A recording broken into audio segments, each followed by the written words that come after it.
পড়তেছি বিশ্ব সংবাদ। যুদ্ধ বন্ধের নিশ্চয়তা পেলে বন্দীদের মুক্তি দেবে হামাস। এ নিয়ে থাকতেছে বিস্তারিত প্রতিবেদনে। মার্কিন কর্মকর্তাদের উপর ভিসা নিষেধাজ্ঞা আরোপ করল চীন। এ নিয়ে থাকতেছে বিস্তারিত প্রতিবেদনে। এবার ইউক্রেনে 5 লাখ কামানের গোলা পাঠানোর ঘোষণা জার্মানির। এ নিয়ে থাকতেছে বিস্তারিত প্রতিবেদনে। রাশিয়া সফরে যাচ্ছেন ইরানের পররাষ্ট্রমন্ত্রী। এ নিয়ে থাকতেছে বিস্তারিত প্রতিবেদনে।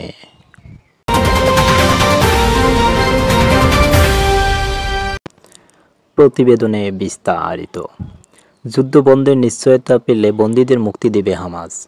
ইসরায়েলের গাজায় যুদ্ধ বন্ধ করার নিশ্চয়তা দিলে ফিলিস্তিনি স্বাধীনতাকামী সংগঠন হামাস সমস্ত বন্দীদের মুক্তি দিতে প্রস্তুত। হামাসের একজন জ্যেষ্ঠ কর্মকর্তা কথা বলেছে।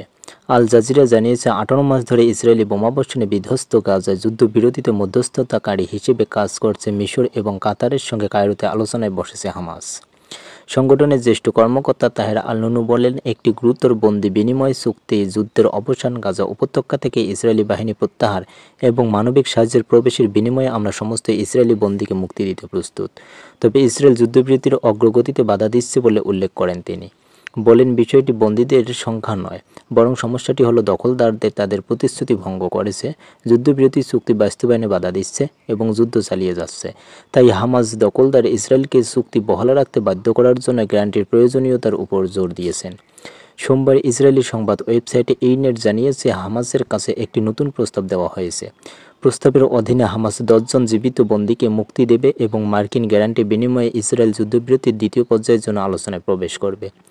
19 জানুয়ারি থেকে শুরু হওয়া যুদ্ধবিরতির প্রথম পর্যায়ে একাধিক ধাপে বন্দি বিনিময় হয়েছিল, কিন্তু 2 মাস পর ইসরায়েল একাধিকবার যুদ্ধবিরতি ভঙ্গ করে নতুন আক্রমণ শুরু করে। ইসরায়েলি বিরোধী রাজনীতিবিদ, প্রাক্তন সেনা কর্মকর্তা এবং বন্দীদের পরিবার নেতানিয়াহুর বিরুদ্ধে নিজস্ব রাজনৈতিক স্বার্থে যুদ্ধ চালানোর অভিযোগ তুলেছেন।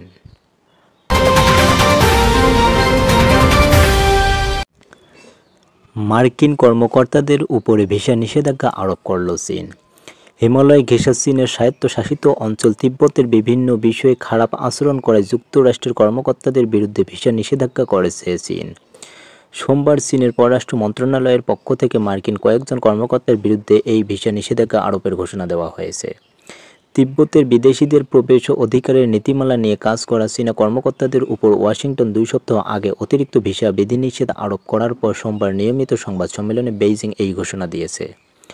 যুক্তরাষ্ট্র চীনা কমিউনিস্ট পার্টির বিরুদ্ধে মার্কিন কূটনীতিক, সাংবাদিক এবং অন্যান্য আন্তর্জাতিক পর্যবেক্ষকদের তিব্বত ও অন্যান্য তিব্বতীয় অঞ্চলে প্রবেশে অস্বীকৃতি জানানোয় অভিযোগ করেছে। একই সঙ্গে মার্কিন কূটনীতিক ও অন্যদের জন্য এই অঞ্চলে অবাধ প্রবেশাধিকারের দাবি জানিয়েছে ওয়াশিংটন। চীনের পররাষ্ট্র মন্ত্রণালয়ের মুখপাত্র লিন জিয়ান বলেছেন, তিব্বত সংশ্লিষ্ট ইস্যুগুলো চীনের অভ্যন্তরীণ বিষয় এবং চীনা কর্মকর্তাদের উপর মার্কিন যুক্তরাষ্ট্রের ভিসা বিধিনিষেধের অপব্যবহার ঘিরে তিব্বতের আন্তর্জাতিক আইন এবং আন্তর্জাতিক সম্পর্ক সংশ্লিষ্ট মৌলিক নীতির মারাত্মক লঙ্ঘন করেছে যুক্তরাষ্ট্র।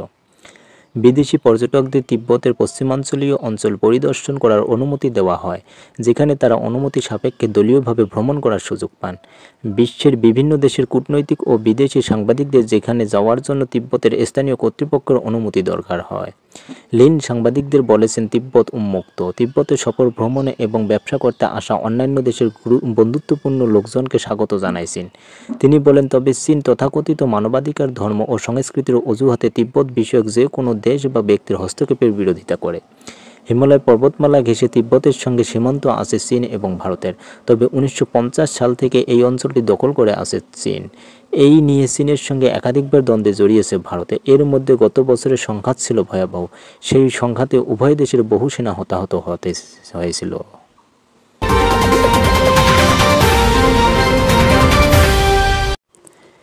এবার ইউক্রেনে 5 লাখ কামানের গোলা পাঠানোর ঘোষণা জার্মানির। রাশিয়ার সঙ্গে চলমান সংঘাতের মধ্যে ইউক্রেনের প্রতিরক্ষা জোরদার করার জন্য ইউরোপীয় ইউনিয়ন বৃহত্তর প্রচেষ্টার অংশ হিসেবে ইউক্রেনে 5 লাখ কামানের গোলা পাঠাবে জার্মানি। বার্তা সংস্থা তাস জানিয়েছে, জার্মানির ভারপ্রাপ্ত পররাষ্ট্রমন্ত্রী আনালেনা বেয়াবক ঘোষণা করেছেন, ইউক্রেনে মোট 20 লাখ রাউন্ড গোলা বারুদ সরবরাহের জন্য ইউরোপীয় ইউনিয়নের উদ্যোগের অংশ হিসেবে বার্লিন কিয়েভে 5 লাখ কামানের গোলা পাঠাবে। লুক্সেমবার্গে ইইউ পররাষ্ট্রমন্ত্রী বৈঠকের আগে বেয়ারক সাংবাদিকদের বলেন, এই সমাবেশটি সম্ভবত পররাষ্ট্রমন্ত্রী হিসেবে তার শেষ ইইউ কাউন্সিল অধিবেশন হবে, কারণ জার্মানির বর্তমানে একটি নতুন সরকার গঠন করেছে, যার ফলে তার দলকে বাদ দেওয়ার সম্ভাবনা রয়েছে। জার্মান প্রতিরক্ষামন্ত্রী বরিস পিস্টিয়ারিয়াস ইউক্রেনের জন্য অতিরিক্ত দীর্ঘমেয়াদী সামরিক সহায়তার রূপরেখাও তুলে ধরেন। এর মধ্যে রয়েছে 4টি IIRS-T বিমান, প্রতিরক্ষা ব্যবস্থা, 300টি গাইডেড মিসাইল এবং 100টি রাডার ইউনিট সরবরাহ। প্যাকেজটিতে 15টি লিপার্ড A5 ট্যাঙ্ক, 25টি মার্ডার তদানীক যুদ্ধযান, 14টি আর্টিলারি বন্দুক, 300টি রিক্সেনাস ড্রোন এবং প্রায় 10 লাখটি আর্টিলারি সেলও থাকবে। যুক্তরাষ্ট্রের পরে জার্মানি ইউক্রেনের সামরিক সহায়তার দিক দিয়ে দ্বিতীয় বৃহত্তম সরবরাহকারী। সংঘাত দিয়ে হওয়ার পর থেকে বার্লিন সামরিক, আর্থিক এবং মানবিক সহায়তায় প্রায় 44 বিলিয়ন অবদান রেখেছে। রাশিয়া বরাবর ইউক্রেনে পশ্চিমা সামরিক সহায়তায় নিন্দা করেছে। মস্কো দাবি করেছে অব্যাহত অস্ত্র সরবরাহ কেবল সংঘাতের দীর্ঘায়িত করবে। প্রসঙ্গত, সম্প্রতি ব্রাসেলসে অনুষ্ঠিত ইউক্রেন প্রতিরক্ষা গ্রুপের বৈঠকে কিয়েভের জন্য 450 মিলিয়ন পাউন্ডের নতুন সামরিক সহায়তা ঘোষণা করে যুক্তরাজ্য। এর মধ্যে রয়েছে কয়েক হাজার ড্রোন এবং অ্যান্টি ট্যাঙ্ক মাইন। ইউক্রেনের জন্য ঘোষিত প্যাকেজে কয়েক হাজার ড্রোন ছাড়াও রাডার সিস্টেম, যুদ্ধযান মেরামত ও রক্ষণাবেক্ষণের জন্য 160 মিলিয়ন পাউন্ড দেওয়া হবে। এছাড়া যুক্তরাজ্যের নেতৃত্বাধীন আন্তর্জাতিক তহবিলের আওতায় থাকছে অতিরিক্ত 350 মিলিয়ন পাউন্ড।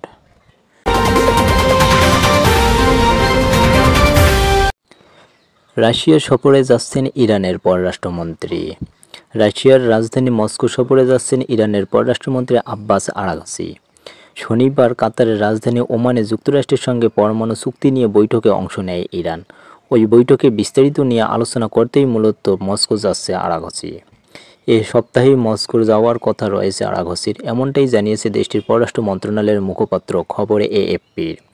সোমবার AFPকে তেহরানের মুখপাত্র ইসমাইল বারাকি বলেন, ডক্টর আরাগচি এ সপ্তাহের শেষ দিকে মস্কো সফরে যাবেন।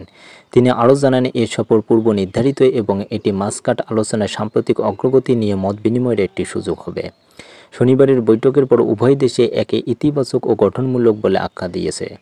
অপরদিকে মার্কিন প্রেসিডেন্ট ডোনাল্ড ট্রাম্প জানিয়েছে, ইরানের বিষয়ে খুব শীঘ্রই সিদ্ধান্ত নিতে চান তিনি। ইতিমধ্যে ইরানের পরমাণু কর্মসূচি বন্ধের চুক্তি সফল না হলে দেশটিতে সামরিক অভিযান চালানোর হুমকি দিয়েছে ট্রাম্প। সংবাদ মাধ্যম অ্যাক্সিও জানিয়েছেন, আগামী শনিবার তেহরান ওয়াশিংটনের প্রতিনিধিরা রোমে দ্বিতীয় দফায় বৈঠকে অংশ নিতে পারেন।